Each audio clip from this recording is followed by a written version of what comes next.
अल्हम्दुलिल्लाहि रब्बिल आलमीन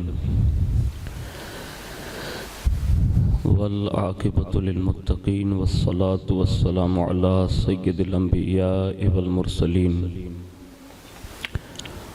व अला आलिहि व अस्हाबिहि व अज़वाजिहि व ज़ुर्रिय्यातिहि व अहले बैतिहि व इब्निहिल गौसिल आज़मिल जिलानी व मुईनिल मिल्लति वद्दीन व शेखिल इस्लामी वल मुस्लिमीन अअल हज़रतिल इमाम अहमद रज़ा व अला इबादिल्लाहि सालिहीन अजमाइन अम्मा बाद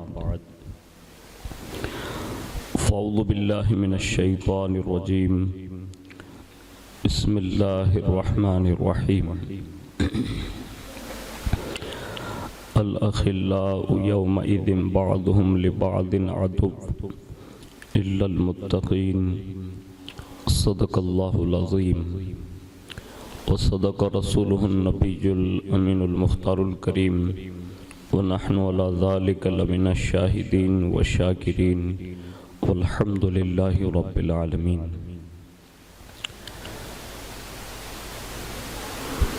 आइए सबसे पहले मज़हब अहले सुन्नत वल जमाअत यानी कि मसलक आला हज़रत के कदीम दस्तूर के मुताबिक हम सब के आका मौला हुज़ूर सरापा नूर सैयदना मुहम्मदुर रसूलुल्लाह सल्लल्लाहु ताला अलैहि वालिहि वसल्लम की बारगाह पुर नूर में जी लगा कर दुरूद पाक की नज़रें पेश फरमा लें। अल्लाहुम्मा सल्ली अला सैयदना मौलाना मुहम्मद मादनिल जुदी वल करम व अला आलिहि व अस्हाबिहि व बारिक वसल्लम सलातु व सलाम अलैका या रसूलल्लाह सल्लल्लाहु ताला अलैहि वालिहि वसल्लम। नबी और आले नबी पर एक बार और मोहब्बत से जी लगा कर दुरूद पाक पढ़ लें। अल्लाहुम्मा सल्ली अला सैयदना मौलाना मुहम्मद मादनिल जुदी वल करम व अला आलिहि व अस्हाबिहि व बारिक वसल्लम सलातु व सलाम अलैका या रसूलल्लाह सल्लल्लाहु ताला अलैहि वालिहि वसल्लम।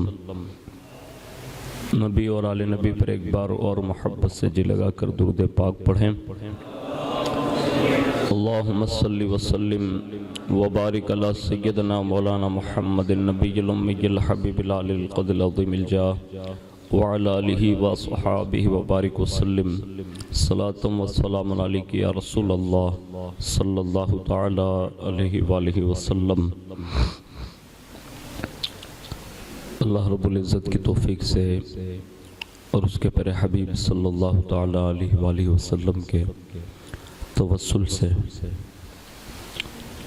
बिलखुसूस पीराने पीर रोशन ज़मीर सरकार गौसियत माब रज़ियल्लाहु ताला अन्हु की निगाह इनायत से हम और आप माह रजबुल मुरज्जब शरीफ में पहली जुमातुल मुबारका की सातों में हाजिर हैं। अल्लाह रब्बुल इज़्ज़त इस माह मुबारक की बेशुमार बरकतें रहमतें हम सबको नसीब फरमाएँ। बिलखुसूस फैज़ान सरकार गरीब नवाज रज़ियल्लाहु ताला अन्हु से हम सब अहले हिंद की इज़्ज़त व आबरू वक़ार ईमान और अक़ीदे की हिफाजत फरमाएँ।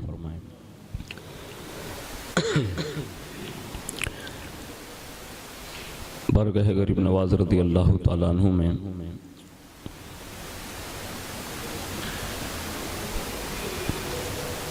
किसी ने ये अशार अर्ज़ किए हैं। वो कहते हैं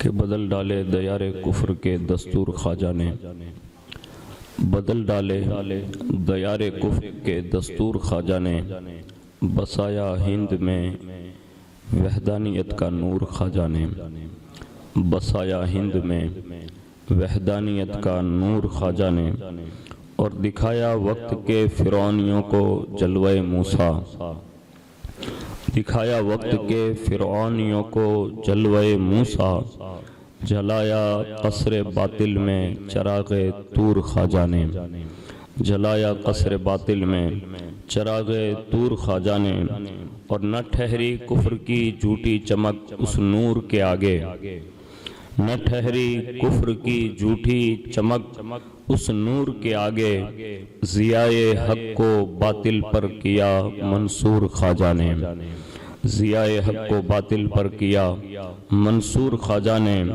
और न क्यों सुन्नी लगाएं या रसूल अल्लाह का नारा, न क्यों सुन्नी लगाएं या रसूल अल्लाह का नारा, ये नारा दिल के कागज़ पर किया मस्तूर ख्वाजा ने, ये नारा दिल के कागज़ पर किया मस्तूर ख्वाजा ने। एक बार बड़ी मोहब्बत के साथ दुरूद शरीफ पढ़ लें। अल्लाहुम्मा सल्ली अला सय्यदना मौलाना मुहम्मदिन मादनिल जोदी वल करम व अला आलिहि व अस्हाबिहि व बारिक वसल्लम। सलातु व सलाम अलैका या रसूल अल्लाह सल्लल्लाहु तआला अलैहि व आलिहि वसल्लम। कुरान अज़ीम में अल्लाह रब्बुल इज़्ज़त इरशाद फरमाता है, अल अखिल्लाउ यौमइदिन बअदुहुम लिबअदिन अदुव्व इल्लल मुत्तक़ीन। गहरे दोस्त उस दिन यानी क़यामत के दिन एक दूसरे के दुश्मन होंगे मगर परहेजगार। इस आयत करीमा में अल्लाह रब्बुल इज़्ज़त ने क़यामत का पस मंज़र बयान फरमाया और क़यामत के दिन सारे के सारे भाईचारे, याराने, दोस्तियाँ, बिरादरियाँ, ये सब ख़त्म हो जाएगा। हर शख्स ये चाहेगा कि उसके हिस्से का अज़ाब वो दूसरे को दे दे, यानी हर कोई एक दूसरे पर बोझ डालने की कोशिश करेगा, लेने की कोशिश नहीं करेगा। उसकी खताएं, उसकी बुराइयां और उसके जितने भी बुरे अमाल होंगे वो एक दूसरे पर वो थोपने की कोशिश करेगा। हर इंसान एक दूसरे से दूर भागेगा, यहाँ तक कि एक दूसरे से बेजारी का ऐलान करेगा। लेकिन जो अल्लाह के मुकर्रब बंदे होंगे, जो परहेजगार होंगे, अल्लाह के दोस्त होंगे, अल्लाह के महबूब होंगे, जिन्होंने सारी उम्र अल्लाह रब्बुल इज़्ज़त की मोहब्बत में गुजारी होगी, क़यामत के दिन उनकी दोस्ती लोगों को काम आ जाएगी। और हदीस पाक में है कि जो सिर्फ वाहिद अल्लाह की रज़ा की खातिर अगर किसी से मोहब्बत करेगा तो अल्लाह रब्बुल इज़्ज़त उन दोनों को क़यामत के दिन उनसे मिला देगा। तो हमारी और आपकी खुशनसीबी है अल्हम्दुलिल्लाह कि अल्लाह रब्बुल इज़्ज़त ने हमारे दिलों में सरकार गरीब नवाज रज़ी अल्लाह तआला अन्हु की मोहब्बत दाखिल फरमा दी। बज़ाहिर अगरचे हमने गरीब नवाज रज़ी अल्लाह तआला अन्हु को ज़ाहिरी आँखों से देखा नहीं है, लेकिन फिर भी बिन देखे उनसे मोहब्बत करते हैं और खालिस इसलिए मोहब्बत करते हैं कि वो अल्लाह के महबूब बंदे हैं। तो ये मोहब्बतें इंशाअल्लाहुल अज़ीज़ क़यामत के दिन काम आएगी। साथ ही साथ जो जिससे मोहब्बत करता है उससे ये चाहिए कि वो उनके तरीके पर चलकर ज़िंदगी गुजारें। हो सकता है कि उनके तरीके पर ज़िंदगी गुजारने की बदौलत क़यामत के दिन अल्लाह रब्बुल इज़्ज़त उन नुफ़ूस कुद्सिया के साथ उठाकर उनका वहाँ हश्र फरमाएं। हम और आप बेशुमार बातें हुज़ूर सुल्तानुल हिंद ख्वाजा ख़ाजगा फ़ख्र हिंदुस्तान सरकार गरीब नवाज रज़ी अल्लाह तआला अन्हु के हवाले से सुनते रहते हैं। मैं सरकार गरीब नवाज रज़ी अल्लाह तआला अन्हु का अजमेर मोहल्ला में तशरीफ़ लाना और उसके बाद जो कुछ वाक़यात हुए उनमें से चंद बातें आपके गोश गुजार करूँ और हालात जो बन रहे हैं और पूरे हिंदुस्तान लेवल पर जो एक तरह से सबको खौफज़दा किया जा रहा है और लोगों के दिलों पर एक डर पैदा किया जा रहा है। दिल की दुनिया पर हमेशा के लिए ये तहरीर लिख लेना चाहिए कि मोमिन और मुसलमान सिर्फ अल्लाह से डरता है, बस। हाँ, और ये गैर लोग भी कह रहे हैं कि मुसलमान कौम सिर्फ अल्लाह से डरती है और किसी से नहीं डरती। लेकिन मुसलमानों को ये चाहिए कि सिर्फ ये जुमले पर काम लेकर ना चलें, बल्कि हकीकत में भी अल्लाह से डरते सीख जाएं। अगर तुम अल्लाह से डरते सीख जाओगे ना तो ये जितने भी इधर उधर चक्कर लगा रहे ना गिदड़, इनका कुछ नहीं आने वाला है। सिर्फ तुम्हारी सांस अल्लाहु अल्लाहु की खाली सांस वो सुन लेंगे ना, वही वो पेशाब फिर देंगे। तुम वो मुसलमान हो। और मैं उसकी थोड़ी सी झलकियां सुल्तानुल हिंद सरकार गरीब नवाज रदी अल्लाह ताला अन्हु के अजमेर शरीफ में आ जाने के बाद की बात अर्ज करता हूं, जिससे आप अंदाजा लगाएंगे कि सामने 150 राजा लोग मौजूद है। कितने? यानी पूरा पस मंजर हिंदुस्तान का आप देखें, 150 राजा है और मुसलमान कितने हैं? सिर्फ 40 है। एक तो राजाओं की तादाद 150 है और राजा के साथ लश्कर कितना है उसकी तो गिनती नहीं है। लेकिन वाह, ये 40 लोग जिसकी मायत में आए थे ना, वो आज भी सुल्तानुल हिंद कहा जाता है। कहते थे वो लोग ये कि ये फकीर आया है, बज़ाहिर कहते थे ये फकीर आया है, लेकिन वो सिर्फ फकीर नहीं था बल्कि अलीजुल मुर्तदा का वो दिलेर बेटा था। जब धमकी भिजवाई और कहा यहां से निकल जा, कहा निकलने के लिए नहीं आया हूं, इस्लाम को बसाने के लिए आया हूं। और उस एक दुर्वेश ने पूरे हिंदुस्तान में इस्लाम का वो झंडा गाड़ कर दिखाया कि आज भी हम जमालुद्दीन गोरी मस्जिद में जो खिताब सुन रहे हैं ना, तो ये भी सुल्तानुल हिंद की अता का सदका है। ये और बात है कि हम और आप दूसरों के डर से दुकान बंद कर रहे हैं, अल्लाह के खौफ से नहीं कर रहे हैं। यानी ये पोजीशन है। तो जब अल्लाह से डर कर दुकानें बंद नहीं करोगे ना, तो फिर दूसरे लोग डरा कर बंद करा देंगे। इसलिए कभी कभी अल्लाह के नाम पर भी दुकानें बंद करना सीखो। जब तुम्हें जश्न सिद्दीक़ अकबर मनाया जाए, जश्न गरीब नवाज मनाया जाए, तब तुम्हें दुकानें बंद करने का नहीं सोचता। तुम ये सोचते हो कि ये तो कमेटी वालों की तरफ से प्रोग्राम है, ये तो फला की तरफ से प्रोग्राम है, गोरी मस्जिद कौन जाएगा? तो कुदरत कहती है जब तुम मेरे यारों के नाम पर कुछ नहीं करता ना, तो अब गैरों के नाम पर तुझे जरूर दुकानें बंद करना होगी। ये सजाएं मिलती है। अब गरीब नवाज को सुनिए और दिल के कानों से सुनिए कि गरीब नवाज जब अजमेर शरीफ में तशरीफ फरमा हो चुके हैं और सबसे पहले गरीब नवाज ने जहां कयाम फरमाया तो वहां से आकर चंद लोग आए और कहा कि यहां से उठिए, और सख्त लहजे में कहा। तो जैसे ये कहा ना कि उठिए, तो कहा क्यों? तो कहा जिस जगह पर आप बैठे हैं वहां राजा के ऊंट बैठते हैं, ये जुमला कहा। अब सरकार गरीब नवाज को सुनिए, इरशाद फरमाया बहुत खूब, हम यहां से उठे जाते हैं, राजा के ऊंट बैठे ही रहेंगे। ये कुछ नहीं कहा, खाली इतना ही कहा ठीक है, हम यहां से उठते हैं, राजा के ऊंट यहीं बैठे ही रहेंगे। और इतना कहकर गरीब नवाज रवाना हो गए और वहां से सीधे चले गए अनाज सागर के पास। और इधर जब राजा के ऊंट वहां बिठा दिए गए और जब सुबह हुई तो राजा के मुलाजिम आए, हस्बे मामूल ऊंटों को उठाया, और जैसे उठाना चाहा ना तो एक ऊंट भी उठ न सका। ऊंटों की न उठने की सैकड़ों तदाबीर उन्होंने कर ली, लेकिन वो नाकाम साबित हुए। यानी किसी तरह जानवर नहीं उठ रहे हैं। मुलाजिमीन घबरा गए और आकर राजा से सारा माजरा बयान किया। राजा पृथ्वीराज सारे हालात सुनकर घबरा गया। पता ये चला मेरा ख्वाजा खाली ऊंट बिठा देता है तो राजा घबरा जाता है। ऊंट बिठा देते हैं ख्वाजा तो राजा घबरा जाता है। तो जिस ख्वाजा ने मुसलमान 1 करोड़ की तादाद में बसाया है, ये और बात है कि हम और आप जो है ना थोड़े सहम जाते हैं लोगों की तादाद देखकर कभी मत घबराना। एक सुन्नी और टनाटन मोमिन होगा ना, वो 2000 पर भारी हो सकता है, लेकिन बाइला नहीं हो, मर्द बाकायदा होना चाहिए और वो भी पक्का मोमिन होना चाहिए। वो 2000 पर भारी हो सकता है। और ये ख्वाजा ने अपने मानसों को नहीं बिठाया, सिर्फ जानवरों को बिठाया। मौर्रिख लिखता है कि राजा घबरा गया और खौफजदा हो गया।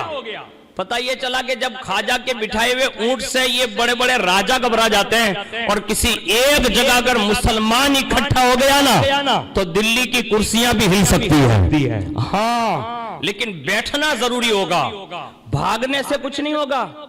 लोग कहते हैं भाग जाएंगे तो बच जाएंगे, भागने से कोई नहीं बचेगा।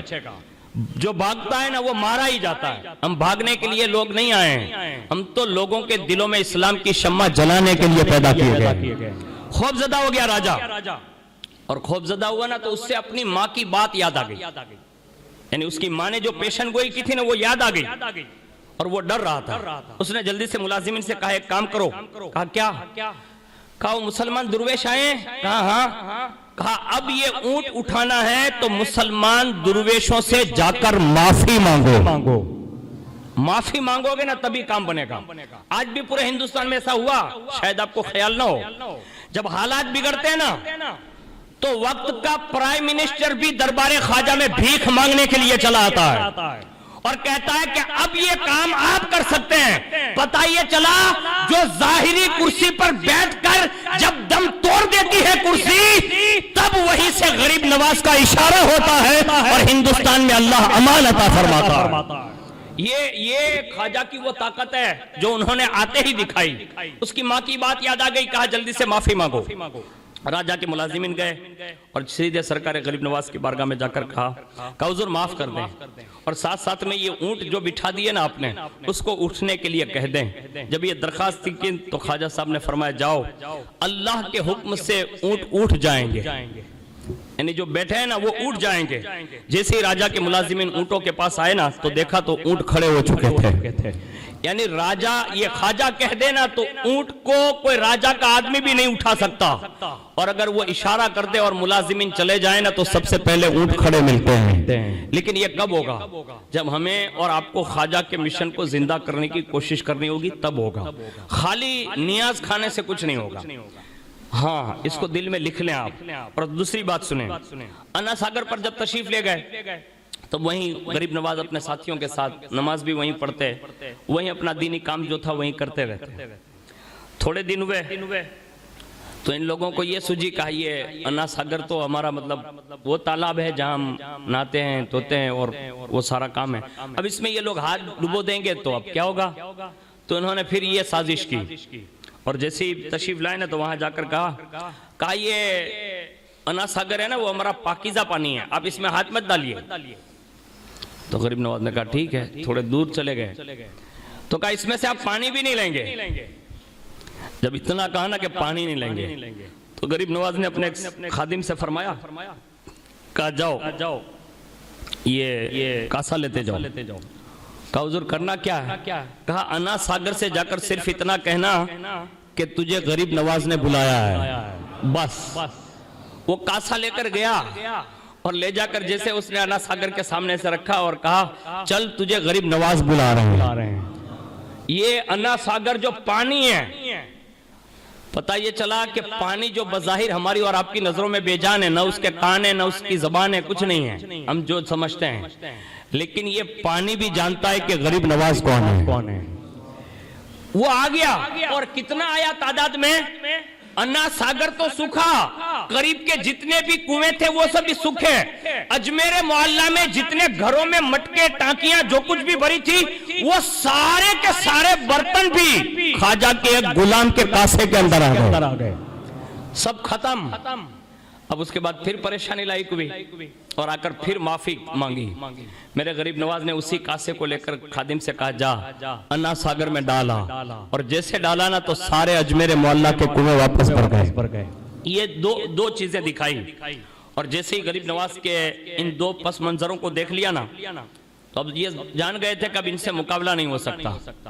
अब उन्होंने ये सोच लिया माज़अल्लाह, जैसा उनका जहन था, जैसा कि आज भी कुछ लोगों का जहन है कि ताकत हमारे पास है तो हम जो चाहेंगे ना वही होगा, कभी नहीं होगा। हमारा कुरान ये कहता है इन्नल्लाह अला कुल्ली शैइन कदीर, बेशक अल्लाह हर मुमकिन चीज पर कादिर है। फ़आलुल लिमा युरीद, वही होगा जो अल्लाह चाहेगा। इससे बड़ी ताकत किसी की नहीं है। अब जिन लोगों को भूत सवार होता है ना तो फिर वो ऐसी साजिशें करते हैं। अब इन लोगों के जहन में ये आ गया, कहा ये लोग जो है ना वो जादू दिखाते हैं माज़अल्लाह, यानी गरीब नवाज को उन्होंने जादूगर कहा, इनका तोड़ जादू से हो सकता है। अब उन्होंने क्या किया? सबसे पहले उन्होंने उस जमाने के जो बड़े बड़े जादूगर थे और जिसको मतलब बहुत कुछ मानते थे वो उन लोगों को जमा किया। उसमें चूंकि एक जनाब थे जिनका नाम था शादी देव, ये अपने जादू के अंदर बड़ी महारत रखता था और उसने जो है सब लोगों को जादू सिखाया था, और उसी के साथ साथ उसको बहुत बड़ा मानते थे, यानी देव का दर्जा उन्हें देते थे। अब उसी को शादी देव कहते थे या शादी देव कहते थे। अब उसी को लेकर वो लोग निकले और कहा कि अब इसको तैयार किया जाए, वो आगे रहेगा और गरीब नवाज से मुकाबला करेगा।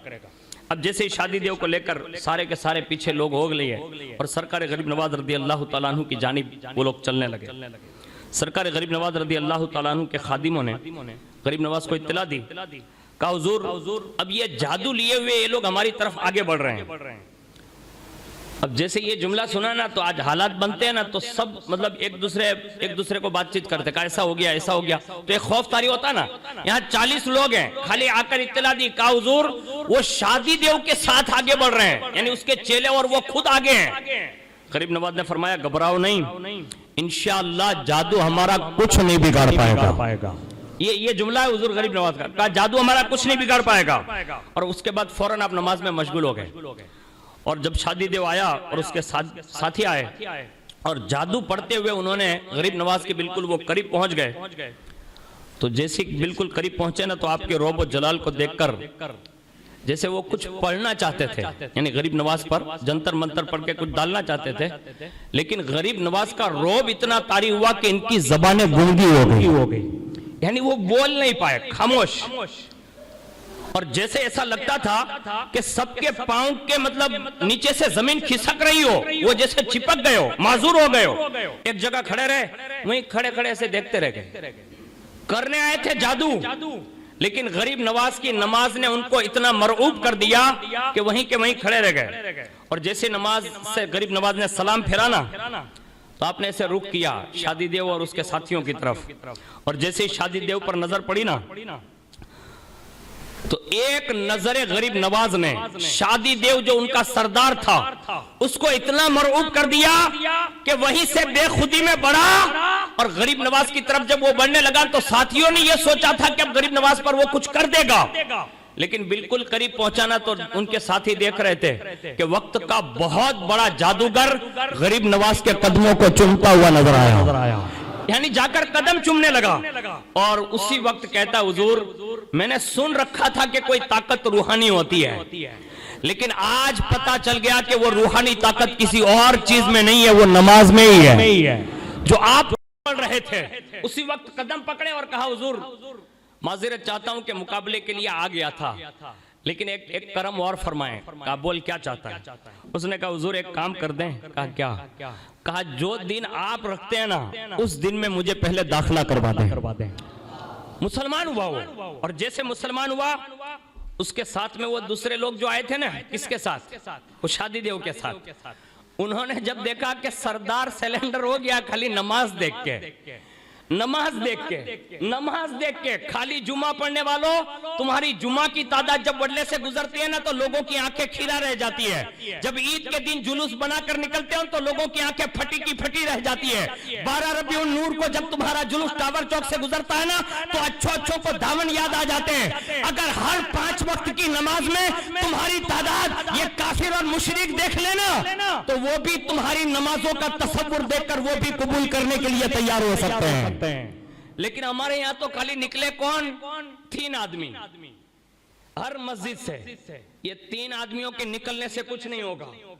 आपने देखा नहीं अभी गुजरात में एक मामूली सी बात हुई तो पूरे गुजरात के सामने आवेदन पत्र दिए गए।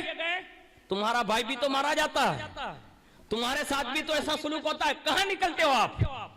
अल्लाह के लिए अपनी यूनिटी बनाओ, कम से कम मुस्लिम भाई हो, एक मिजाज बना लो कि हम अल्हम्दुलिल्लाह रसूलुल्लाह की उम्मत हैं और मोमिन एक दूसरे मोमिन का भाई है। अगर तुम्हारे जिगर भी ऐसे हो जाए ना तो अल्लाह की इज्जत की कसम आज भी दुनिया तुमसे खौफजदा हो सकती है। लेकिन कब होगा ये? जब तुम्हारे अंदर नमाज आएगी, कुरान आएगा। गरीब नवाज की खाली करामतें नहीं, गरीब नवाज ने नमाजें दिखाई उनको अपना वो रूहानी पावर दिखाया। और उसके बाद सुनिए, शादी देव को जब मुसलमान होते देखा ना तो खुद ब खुद पीछे आने वाले सारे के सारे भाग गए, यानी वो मैदान ही खाली हो गया।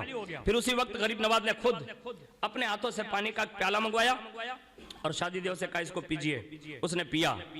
अभी गरीब नवाज ने एक पानी का प्याला पिलवाया था, सदियों से यानी सालों से गैर मुस्लिम शादी देव, अब भी मुसलमान हुआ और जैसे पानी का प्याला दिया कहा शादी देव इसे पी ले, कहा हुजूर इससे होगा क्या? कहा तू पी तो सही। उसने जैसे पिया ना वो अपने जमाने का आलिम रब्बानी बन गया।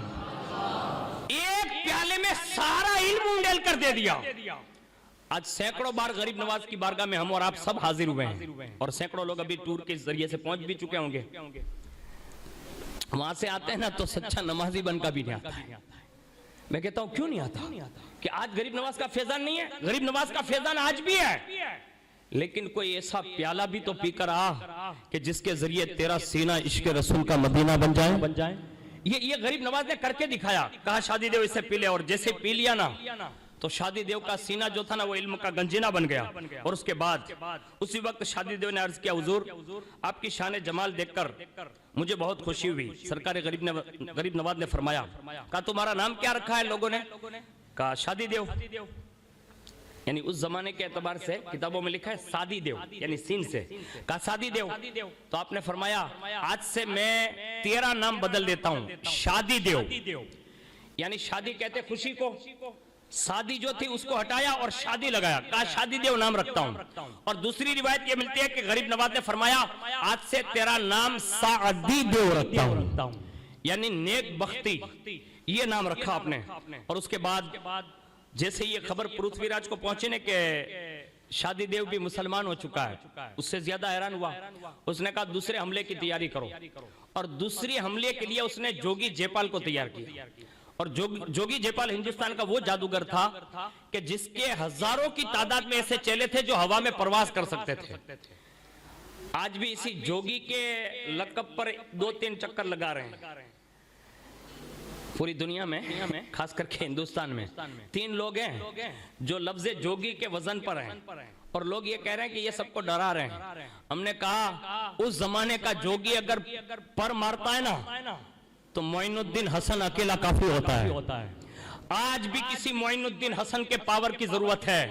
अगर आज भी कोई मोइनुद्दीन हसन खड़ा हो गया ना तो ऐसे सैकड़ों लोग हम वजन गरीब नवाज के कदमों में, जैसे वो योगी आया, ये जोगी आया था ना, ऐसे इस दौर का योगी भी आ सकता है, इस दौर का मोदी भी आ सकता है। लेकिन मोइनुद्दीन हसन के पावर को लोगों के दरमियान लाएगा कौन? मुसलमानों, वो तुम ही हो कि तुम्हें ही आगे बढ़ना होगा और सच्चा मोइनुद्दीन हसन का गुलाम बनकर अपनी जिंदगी को लोगों के सामने पेश करना होगा।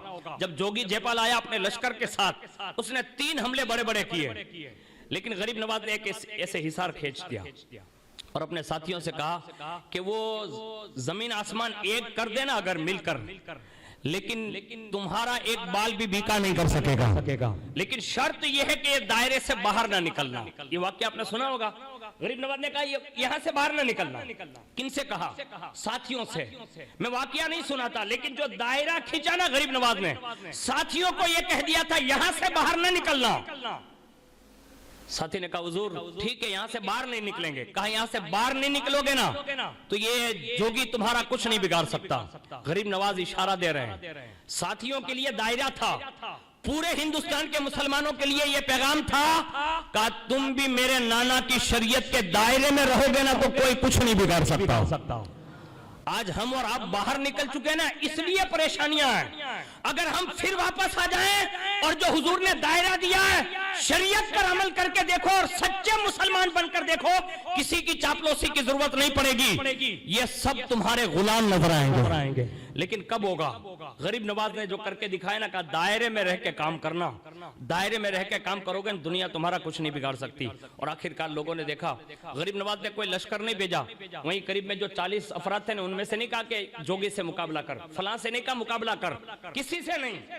हमारे यहाँ तो हम उस ख्वाजा के मानने वाले हैं कि कायनात का यानी हिंदुस्तान का सबसे बड़ा जादूगर आता है, मेरा ख्वाजा ना हाथ बढ़ाता है, ना आंखों से इशारा करता है, ना जबान खोलता है, ना उससे बात करता है, बल्कि मेरा ख्वाजा तो ये कहता है मेरे कदमों के नीचे जो खड़ा हुए रहती है ना जोगी, वो तेरे लिए काफी है। यानी जूते से कहा जाकर इसका काम करना। गरीब नवाज के जूते निकले, यानी खड़ा हो मुबारक, और जाकर जो उड़ रहा था ना इतनी टपाटप पड़ी ना, वापस आया। गरीब नवाज ने एक जहन ये दिया कि ऐसे जोगी लोगों को मनाने के लिए कभी जूतों से भी काम लेना चाहिए, खाली बंगड़ियों पहरीने हताई जाऊं ने तो कहीं मेल नहीं आवे। हाँ, ये गरीब नवाज ने दिखाया, कहा जूते जा काम कर दे, इतना मारा ना नीचे ले आया, और नीचे लाया ना तो गरीब नवाज के कदमों में, और कहा हुजूर आज तक मैं जो समझता था ना कि मुझसे ज्यादा ताकतवर कोई नहीं है, आप तो आप हैं, आपके कदमों के नीचे रहने वाली खड़ा में बड़ी ताकतवर है। कहा चाहता क्या है? कहा कुछ नहीं, अब मुसलमान बना लो और कलमा पढ़कर अपना दीवाना बना लो। ये मार खाकर मुसलमान बना। आज हमारी और आपकी भी पोजीशन यही है, बजाते खुद मुसलमान है, अल्हम्दुलिल्लाह, अल्लाह का शुक्र अदा करते हैं, लेकिन मार पड़ने से पहले ही हम गरीब नवाज के उस मिशन को जिंदा कर देंगे ना, तो कलंदर लाहौरी ने ये बात कही है कि मोहम्मद से वफा तूने तो हम तेरे हैं, ये जहां चीज है क्या लोहो कलम तेरे हैं। अल्लाह ताला कहने सुनने से ज्यादा हम सबको अमल की तौफीक अता फरमाए।